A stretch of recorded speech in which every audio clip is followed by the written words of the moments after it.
आप सभी जानते हैं कि 2019 के चुनाव में जो भूपेंद्र हुड्डा जी और उनके लाडले बेटे दीपेंद्र हुड्डा जी जगह जगह जाकर के एक बात कह रहे हैं कि हमने जननायक जनता पार्टी को जो कहते थे कि यमुना पार ले जाएंगे या और अन्य विषय पर, और वो जाकर के बीजेपी के साथ मिल गए और ज़्यादा उनके जो लाडले बेटे हैं जींद में, हिसार में, अन्य क्षेत्रों में, मुझे हैरानी होती है कि कैसे कोई कोरा झूठ बोल सकता है, कैसे सरेआम कोई झूठ बोल सकता है। और आज ये मेरी इच्छा नहीं थी मगर मुझे कंपेल किया कि आज उन तमाम बातों को आपके सामने रखूं। निरंतर बातचीत चली, कांग्रेस की तरफ से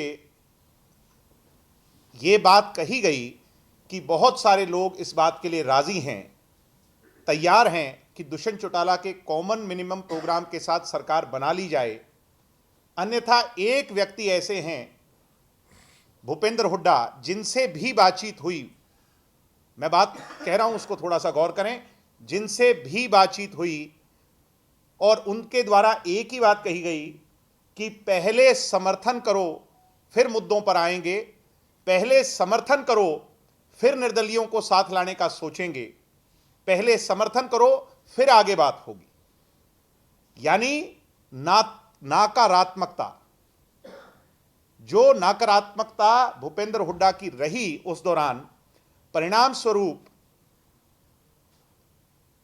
इसी बात का, क्योंकि ये एक एंड पर चल रही थी, दूसरे एंड पर भारतीय जनता पार्टी, दुष्यंत जी ने तो खुला ऑफर रखा था दोनों के सामने कि मुझे कोई लोभ लालच नहीं है, मुझे हरियाणा के हित सर्वोपरि हैं।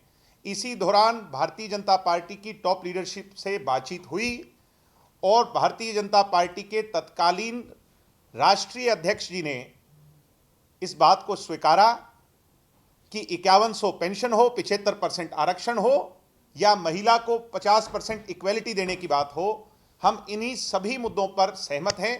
और कॉमन मिनिमम प्रोग्राम के तहत दुष्यंत चौटाला जी ने समझौता कर लिया, समझौता हो गया। सरकार बनाए, साथ ही उन्होंने ये वादा भी किया कि सभी दलों को पूरा मान सम्मान दिया जाएगा।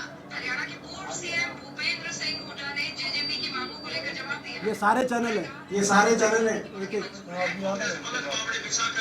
सीधे तौर पर स्वागत कर रही है जेजेपी का, भूपेंद्र सिंह हुड्डा बयान दे रही है। हम बात कर रहे थे कि कॉमन मिनिमम प्रोग्राम, अब क्या करेंगे आज जो ये बार बार कह रहे हैं कि कहने का मतलब अभी आप लोगों का थोड़ा सा पेशेंस था, सुनो जरूर। ये सारे जितने चैनल है देश में, ये सारे चैनल रिकॉर्ड होते हैं। उनको शायद वो थोड़ा सा इसमें उनको अंदाजा उनका गलत था, क्योंकि उनके आज भी स्टेटमेंट आई हुई है जेजेपी की कि वो कह रहे थे पहले समर्थन दो फिर शर्तें मानेंगे। सार्वजनिक रूप से उन्होंने शर्तें रखी प्रेस में और सार्वजनिक रूप से कांग्रेस पार्टी ने समर्थन मांगी। हाँ, कोई ऐसी गुप्त शर्तें हो जो केवल गृह मंत्री जी के घर ही हो सकती हो मंजूर, वो प्रदेश के लोगों को पता है क्या गुप्त शर्तें हो सकती है, वो हो सकता है।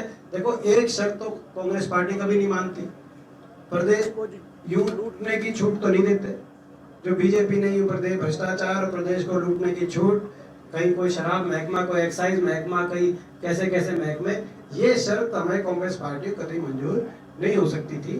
बाकी ये शर्त थी और कोई गुप्त शर्तें होंगी तो वो बताएं। लेकिन मैंने जैसे कहा कि 4 साल मलाई खाने के बाद आज ये क्यों याद आई? आने वाले समय में लोगों का रुझान और अपना हर्ष क्या परिणाम होंगे, उस बात को देख के आज कांग्रेस पार्टी की तरफ, चौधरी भूपेंद्र सिंह हुड्डा जी की तरफ पूरे प्रदेश में रुझान है।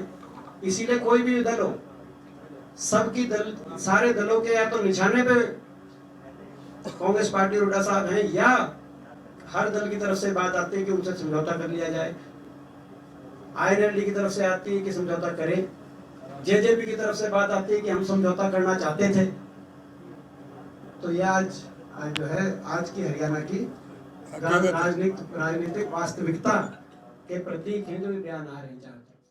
हमसे जुड़े रहने के लिए हमारे YouTube चैनल को सब्सक्राइब करें और नई वीडियो की नोटिफिकेशन के लिए बेल आइकॉन को दबाएं।